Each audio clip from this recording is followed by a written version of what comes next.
Aşgabatda polisiýanyň ýol gödekçilik gullugy 40 ýaşyna ýetmedik aýallaryň sürüjülük şahadatnamasynyň möhletini uzaldyp bermeýär.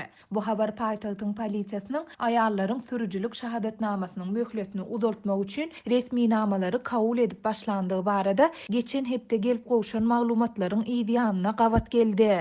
Adatlyk radiosynyň Aşgabatdaky habarçylarynyň tasdiklamagyna görä 11-nji etrapçydaky polisiýa edarasy 40 ýaşyna ýetmedik aýal gyzlarda köp ýyl bäri käbirinde adyndan 10 ýyl bäri sürüjülük tejribesi bar bolsa-da olaryň sürüjülük şahadatnamasynyň möhletini uzaltmak üçin zerur bolan resmi namalaryny kabul etmeýär. Türkmenistanda zenanlary 2 ýyl töre wagt bäri öz sürüjülük şahadatnamalarynyň möhletini uzaltmakdan mahrum edildi. Ulug sürüp barýan aýallar saklanyp, sürüjülük şahadatnamalary dürli bahanalar bilen ellerinden alındy we olaryň resmi namalary dikeltmek boýunça edýän synanyşyklary hem netije bermedi. 1-nji dekabrdan başlap bolsa paýtagtyň polisiýa edarasy aýal gyzlaryň sürüjülük şahadatnamalaryny dikeltmek üçin arzalary gaýtadan kabul edip başlady.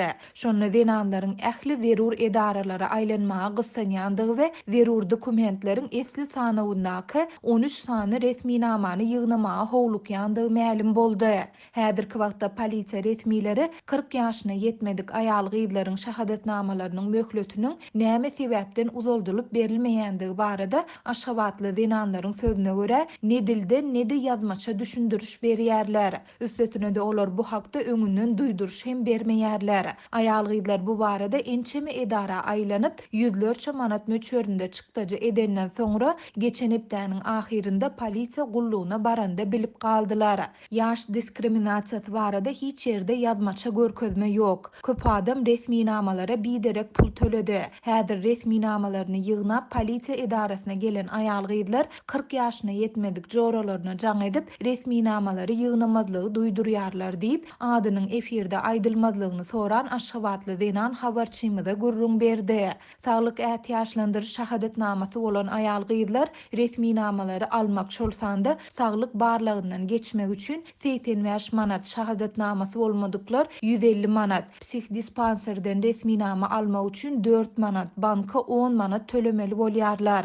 Bu aralykda Adatlyň habarçylary 7-nji dekabrda 11-nji etrapçydaky polisiýa edarasynyň ýaşy 40-dan aşan aýallaryň da resmi namalaryny ýene kabul etmeýändigini habar berdiler. Şu günleri irden saat 7-de bu edaranyň öňünde sürüjülük şahadatnamasynyň möhletini uzaltmak isleýän aýallaryň ýüzden gowragy üýşýär. Ýöne polisiýa resmileri 7-nji dekabrda saat 7-de bu ýere üýşen aýal gyzlara bugün resmi namalaryň kabul edilmejekdigini saat 8 töwereginde ma'lum etdiler. Olar munyň sebäbini bayramçylygyň öň ýanynda haýsydyr bir çäräniň geçirilýändigi bilen düşündürdiler we aýal gyzlary howludan gödeklik bilen çykardylar. Polisiýa resmileri dokumentleriň diňe şu gün ýagny 7-nji dekabrda ýa-da öňümüzdäki günlerde hem kabul ediljekdir ýa-da edilmejekdir barada anyk bir dat aýtmadylar. Şeýle-de olar geçen hepde resmi namalaryny tawşyran aýal gyzlara şahadatnamalarynyň möhletiniň haçan uzaldylyp beriljekdigi barada hem